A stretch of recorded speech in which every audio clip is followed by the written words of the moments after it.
9/11 has kind of become this event within the United States where everyone always asks you, where were you on 9/11 if you're an American? And I was in school. I was in middle school. I think I was in about 7th grade. And I was in an art class, and the teacher came into the room and told us that a plane had hit one of the World Trade Center buildings and another plane had hit the Pentagon. And I didn't know what the World Trade Center was at the time. I knew what the Twin Towers were, but I didn't know that they were also the World Trade Center. But I knew that a plane hitting the Pentagon was a really big deal. And they kind of quickly moved us out of the classroom and had us sit around the television, and we were watching what was going on as it was happening. And then once the building went down, and kind of immediately preceding that, when people were jumping out of the buildings, they turned the TV off because we were all pretty young. There was some kind of traumatizing things were happening on TV. But I went home. My godfather is a New York City fire chief. Him and his entire unit were dispatched to deal with the problem. He was trying to coordinate the situation from the ground, and when the building collapsed, and most of his department died when the building came down. So I think my experience with 9/11 isn't unique, I wouldn't say. I think that it affected a lot of people very personally, and it had a lot of kind of psychological effects on my community. I think almost every community in the United States. Going into that sort of topic, I would say that there was a lot of fear initially. I think everyone was scared. They didn't really know what was going on, who was attacking us, and why.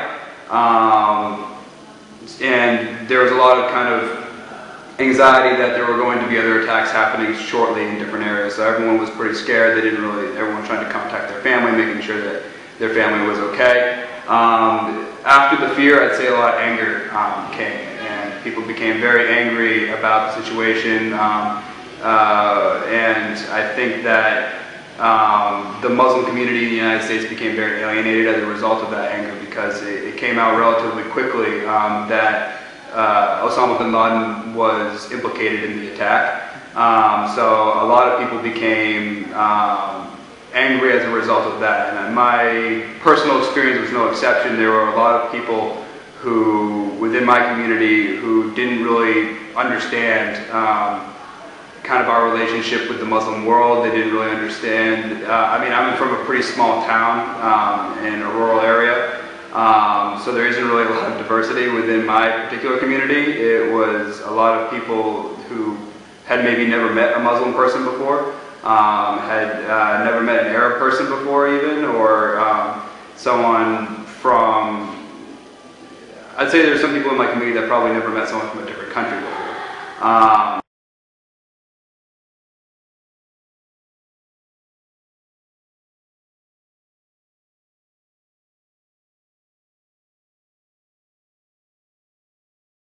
I really had no idea what was going on. I didn't know who Osama bin Laden was, where he was from, why he had this kind of anger towards the United States.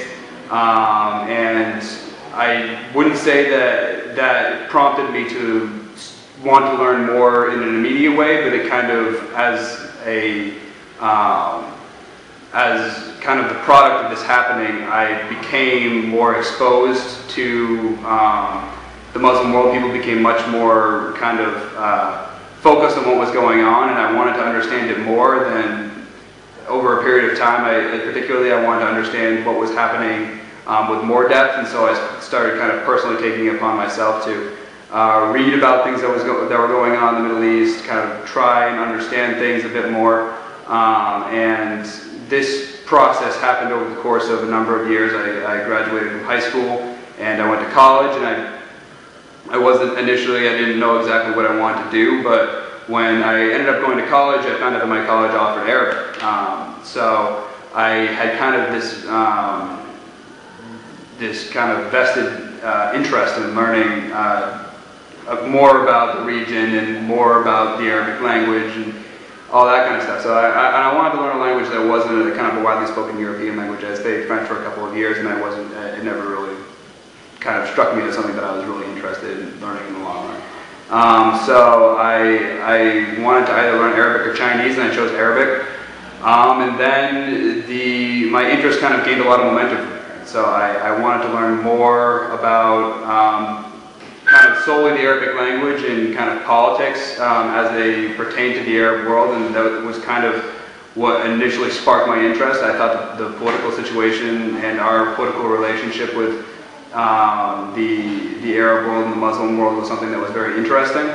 So I wanted to learn more about everything to do with the Arabic language from that perspective. After kind of initially starting to immerse myself in that, I became interested in a more diverse, kind of different elements of that, I guess. I wanted to learn more about Arabic culture. I wanted to learn more about Muslim culture. I wanted to kind of learn more about the region in a more personal way than simply kind of a political economic interest. And I felt like my way to really access that culture would be through learning how to speak Arabic well, more so than my university could offer. So I went to a specialized program out in California, and I was there for 3 months, and it was immersive, so I had to speak Arabic solely throughout that 3-month period. And it was all in Fusha, and I learned how to speak. So I learned how to speak formal Arabic, and then immediately after that program, I went to Jordan. And I lived in Jordan for a year, and I was living with a host family throughout that period of time. And so I think that was kind of my first experience with culture shock, going and living in a new culture, being completely immersed in Arabic Islamic culture. And I think that was, I'd always known that I was interested in it, but I think that experience was the kind of defining moment when I knew that this is what I wanted to do with the rest of my life. I wanted to be engaging with people from other cultures, and I was initially kind of anxious or kind of hesitant about the experience because I had invested all of this time and effort in learning the language, and if I went to Jordan and I didn't end up enjoying it, that would be like 4 years of my life going in the wrong direction. But the experience was exactly the opposite of that. It really confirmed that this is what I really wanted to do with the rest of my life. So I spent a year living in Jordan. I was able to travel to a number of different countries. I went to Syria, Lebanon, the West Bank and Israel, and Egypt over that period of time. And I volunteered. I taught English at an orphanage. I taught English at a refugee camp, Palestinian refugee camp in Jordan.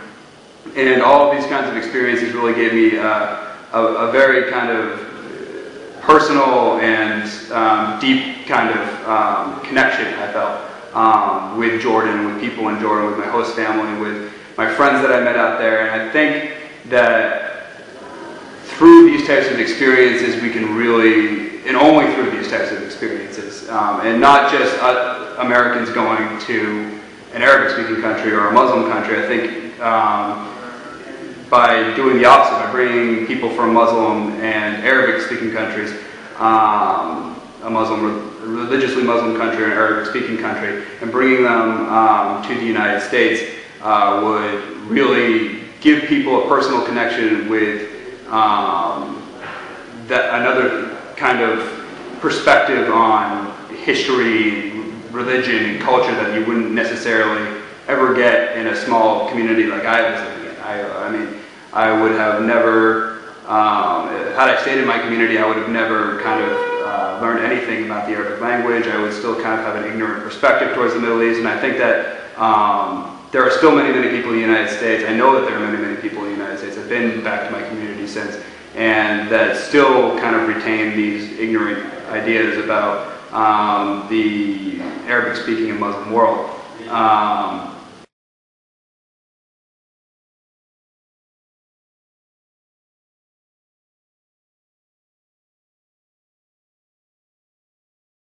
I really think that having people exposed to other cultures in an intimate way over a period of time is the only sure way of improving relationships between normal people in both of these countries. I think that goodwill can be done through government institutions. I think that goodwill can be conveyed in kind of economic and political ways, but I don't think that you'll ever really build connections, durable, long-lasting, personal connections between people in different areas without having these kind of very emotional, deeply immersive experiences. And I think language really facilitates that as well. So I think that allowing for language exchange to occur, for me it was between Arabic and English, but between other Muslim countries, between other cultures in different parts of the world that don't speak Arabic and speak other languages, I think that it would lead to a similar kind of outcome. I don't think that's unique necessarily to the Arab world. That's been my personal experience, has been with the Arab and Muslim world, but I think that these sorts of initiatives are extremely constructive in building relationships with people in other places.